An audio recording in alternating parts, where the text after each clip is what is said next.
Cerita diawali dengan memperlihatkan pemakaman gadis desa bernama Ratna yang dipimpin oleh seorang pemuda yang bernama Bahri. Betapa syoknya Bahri saat melihat mata Ratna yang terus melotot. Hingga sesaat kemudian situasi semakin memburuk saat hujan tiba-tiba turun menggenangi liang lahat Ratna.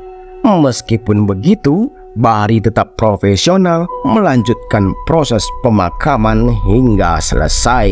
Namun di malam harinya, sebuah tangan tiba-tiba muncul dari dalam kuburan Ratna.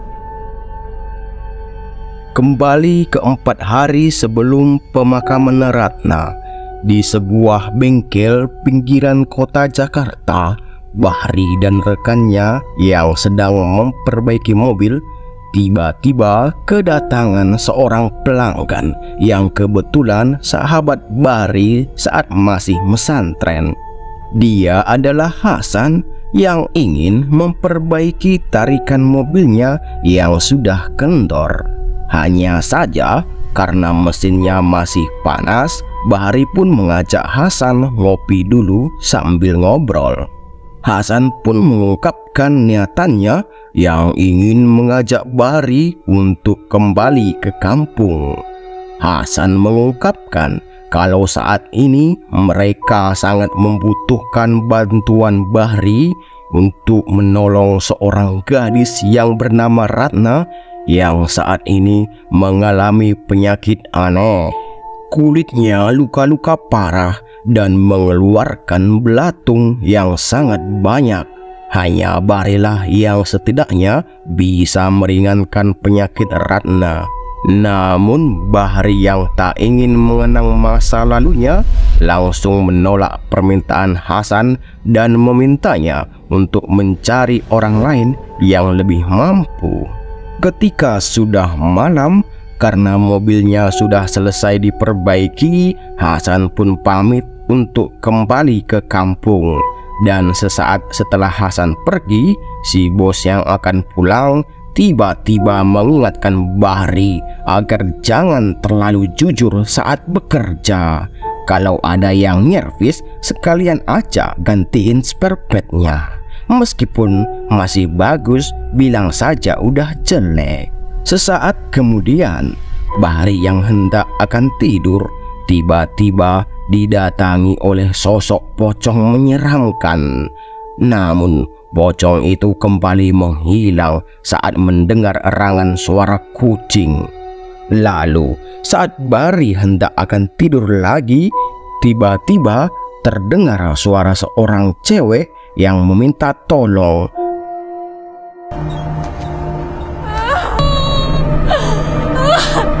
Betapa syoknya Bahri saat melihat sosok Ratna yang sudah terikat di dalam mobil.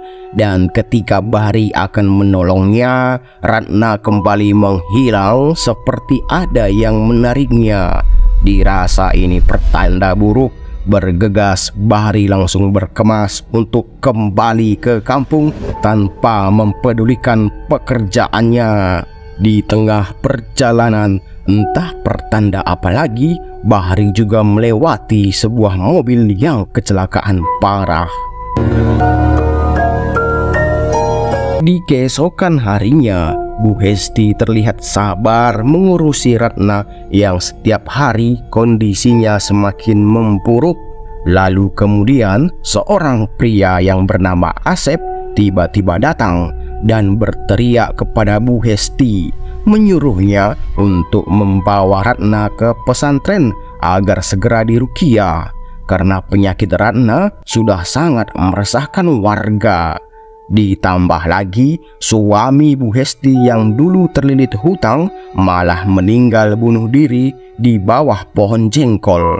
Namun, di tengah omongan Asep yang pedas, Ratna tiba-tiba berteriak. Kemudian akhirnya Bahri pun tiba di desa Mekarwangi. Bergegas, Bahri langsung menuju pesantren Al-Mukmin dan dirinya langsung disambut oleh Kiai Fatah bersama istrinya. Kiai Fatah pun seakan tahu maksud dari kedatangan Bahri yang berkaitan dengan penyakit Ratna. Kiai Fatah juga berkata, seandainya masih sehat, pasti dialah yang akan turun tangan untuk membantu warga. Kiai Fatah saat ini memang sudah sangat berumur, ditambah lagi sakit batuk yang dideritanya. Lantas Umi pun membawa Kiai Fatah kembali beristirahat, lalu menyuruh salah seorang santri untuk mengantar Bahri ke kamarnya. Kemudian Sen beralih pada kenangan Bahri saat dirinya masih mondok. Terlihatlah Ratna yang sedang ngobrol dengannya, yang sepertinya Ratna dan dirinya juga saling menyukai. Hanya saja peraturan pesantren membuat hubungan mereka harus terhenti. Kemudian datanglah si Asep menghampiri mereka, yang membuat Ratna merasa terganggu dan langsung pergi begitu saja. Mana yang sesuai syariat, mana yang cuma ngikutin hawa nafsu. Setelah mengingat kenangan itu, tiba-tiba salah seorang anak pesantren memberitahu jika dirinya dipanggil oleh Kiai Fatah. Bahri pun mulai menceritakan tentang dirinya dan kesedihannya. Dimulai saat Bahri dipenjara selama 5 tahun akibat gagal meruqyah seseorang yang saat itu sedang kesurupan sampai akhirnya meninggal. Dan dari kejadian itu membuat Ibu Bahri ikut meninggal akibat sakit-sakitan sejak Bahri di penjara. Mendengar ujian berat itu, Kiai Fatah meminta Bahri untuk ikhlas dan menerima suratan takdir, karena menurutnya pasti ada hikmah di balik ujian itu. Tibalah mereka di rumah Ratna, yang dimana kedatangan mereka membuat Bu Hesti sedikit merasa lega. Di dalam rumah, Bu Hesti langsung menawarkan minuman, namun karena Hasan menolak, Bahri pun hanya meminta segelas teh saja. Sambil menahan tangis, Bu Hesti pun memohon pada Bahri untuk menolong Ratna. Ia tidak tega melihat penderitaan anaknya dan telah mengikhlaskan diri jika memang Ratna harus diambil oleh Yang Maha Kuasa. Namun melihat kondisi Ratna yang mengerikan membuat Bahri tidak kuat. Akan tetapi Hasan kembali menguatkan Bahri dan harus segera melakukan ruqyah pada Ratna. Lantas agar tak mengganggu proses ruqyah, Hasan pun pamit untuk pulang. Sesaat kemudian Bahri kembali memberanikan diri ke kamar Ratna, lalu meminta Bu Hesti agar segera menyiapkan air panas. Bahri pun mulai membaca surat Al-Fatihah. Hingga malam, Bahri terus melakukan ruqyah dengan membacakan ayat kursi. Allahu la ilaha illa huwal hayyul qayyum.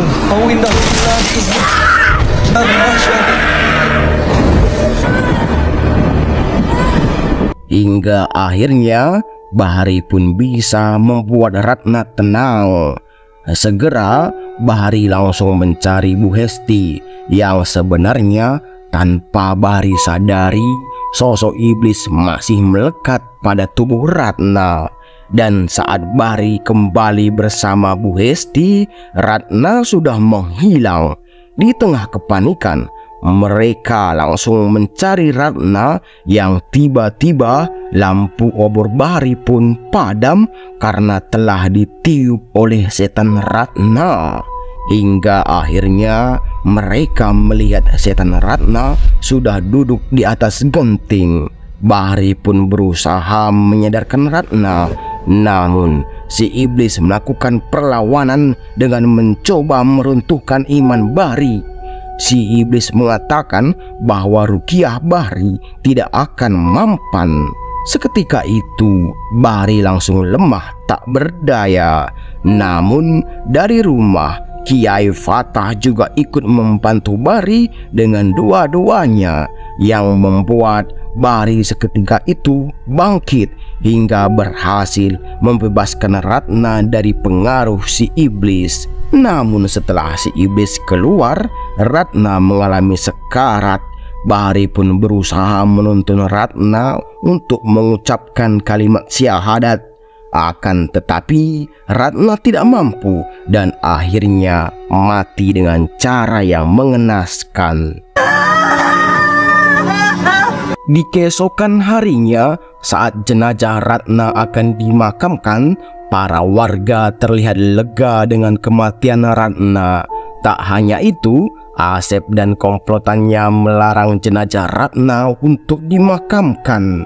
Burhan pun mengatakan kalau pemakaman Ratna hanya akan membawa malapetaka bagi warga desa. Namun Bahri tetap bersikeras dan meminta Burhan untuk tidak menyebar fitnah. Bahri pun merasa kalau Ratna memiliki hak yang sama untuk dimakamkan di desa mereka. Lalu, seperti yang kita tahu di awal-awal film, keanehan pun terjadi saat pemakaman Ratna.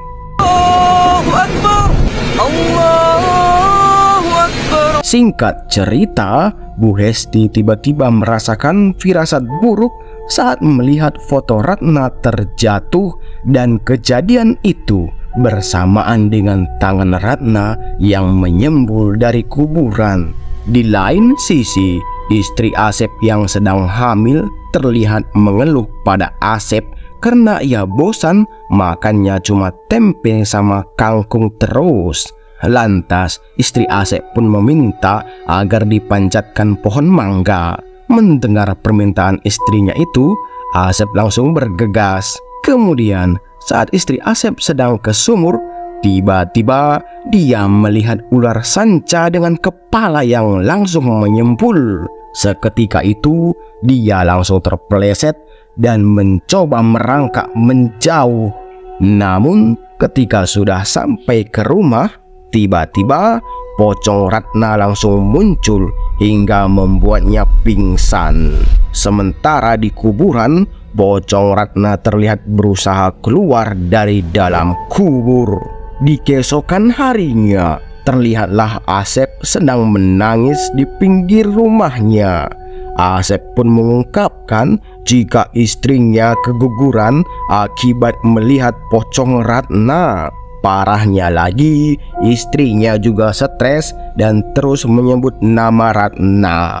Mendengar itu, Dadang langsung mengajak Asep untuk menuntut balas pada Bahri yang telah memakamkan Ratna di kampungnya. Sementara itu, Bahri yang mendengar gosip-gosip tentang Ratna langsung menanyakan apa yang sebenarnya terjadi pada Ratna selama ini. Lantas Hasan pun mengungkapkan jika selepas Ratna dari pesantren, ia terpaksa merantau ke Jakarta untuk membayar hutang ayahnya yang selalu kalah main judi. Namun hutang ayahnya tidak kunjung lunas hingga akhirnya ayahnya pun mengakhiri hidupnya di bawah pohon jengkol. Mendengar itu, Bahri langsung mengajak Hasan untuk menemui Burhan, hingga Burhan yang baru pulang langsung melampiaskan kekesalannya pada Bahri yang dirasa sok jadi pahlawan. Burhan pun mengungkapkan suatu ketika saat dirinya ke Jakarta, ia sempat memergoki Ratna sedang mangkal di tempat-tempat hiburan. Diketahui Ratna adalah primadona di sana dan Burhan pun sering mendapat uang bulanan agar mau tutup mulut.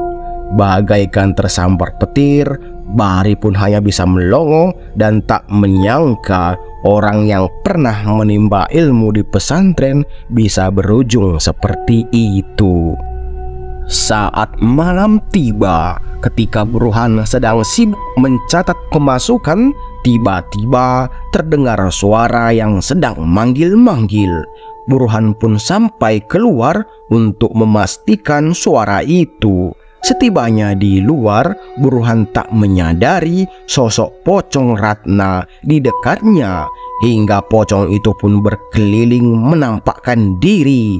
Sontak Burhan langsung terkencing-kencing melihat Pocong Ratna dan lari sekencang-kencangnya ke rumah. Sementara di sisi lain, Dadang juga diteror oleh Pocong Ratna yang membuat Dadang langsung lari terbirit-birit. Kembali pada Burhan yang masih terlihat syok, diajak istrinya untuk enak-enak. Namun saat baru dimulai, tiba-tiba istrinya berubah jadi Pocong Ratna. Sontak Burhan langsung lemas seketika. Kemudian saat istri aslinya mau masuk ke kamar, terlihatlah Burhan sudah meninggal menggantung diri. Hingga kejadian itu langsung menyebar luas ke warga desa. Sementara di pesantren, Kiai Fatah pun terus menasehati Bahri yang terkena mental setelah mengetahui fakta Ratna yang sebenarnya. Kiai Fatah pun berkata jika teror Pocong Ratna hanyalah tipu daya setan untuk menyesatkan warga. Orang yang sudah mati tidak mungkin hidup kembali. Sementara itu, Bu Hesti mulai mendatangi makam putrinya dan betapa kagetnya ia saat melihat kondisi mayat putrinya sudah keluar kuburan. Sambil menahan tangis, Bu Hesti langsung memasang kain samping untuk menutupi mayat Ratna dan berdoa agar Allah Subhanahu wa Ta'ala mengampuni dosa-dosa putrinya.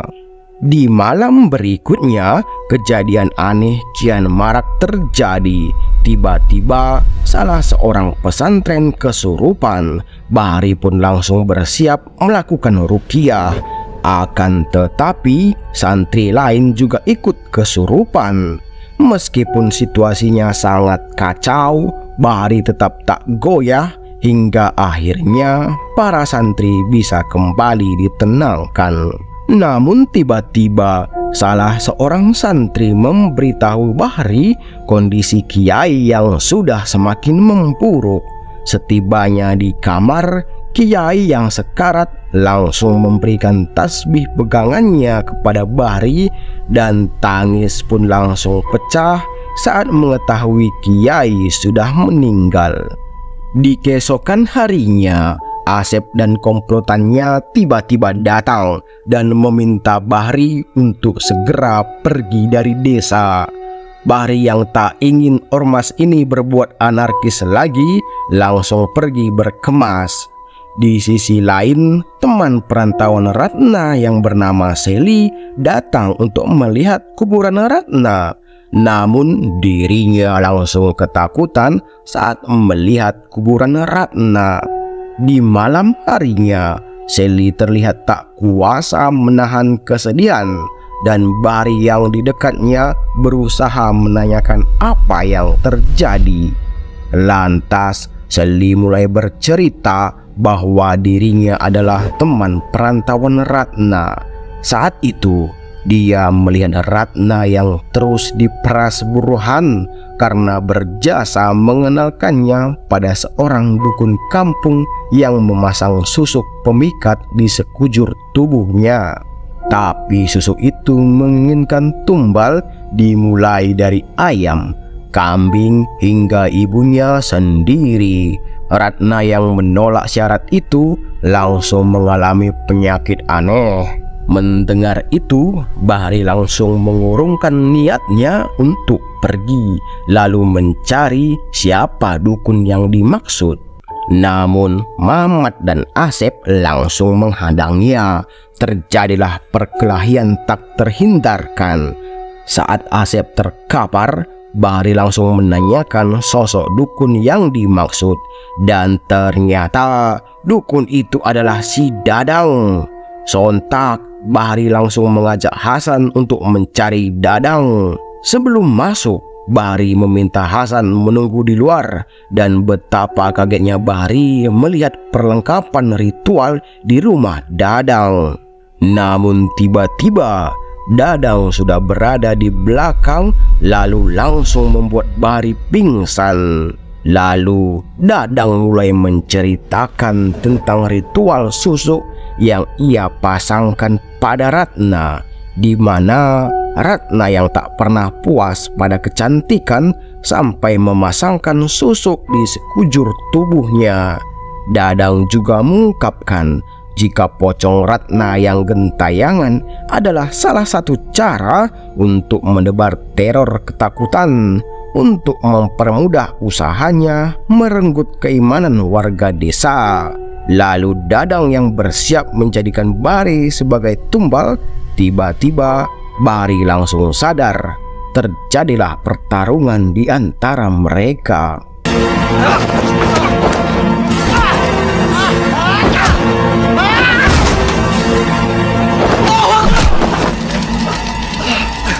Akhirnya Dadang pun bisa dikalahkan. Hingga saat Bahri berhasil keluar, dia melihat sosok Ratna yang sudah berwujud glowing. Ratna pun berterima kasih atas upaya Bahri yang telah membuatnya terbebas. Menembus saja hidup yang panas, lantaslah yang Allah yang berikan. Di keesokan harinya, jasad Ratna pun kembali dikuburkan. Terlihatlah Mamat yang meminta maaf kepada Bahri dan Bu Hesti atas apa yang sudah mereka lakukan. Dan setelah semua warga pergi, sambil menahan tangis, Bu Hesti menabur bunga dan menyirami kuburan Ratna dengan soju. Sepulang dari makam, Bahri tiba-tiba dihampiri oleh 2 orang petugas yang memberitahukan tentang kematian Hasan setelah mengalami kecelakaan tunggal beberapa hari yang lalu. Rupanya mobil yang kecelakaan saat Bahri mudik adalah mobilnya Hasan, dan selama di desa ternyata arwah Hasanlah yang menemani Bahri untuk memberantas kemusyrikan di desa.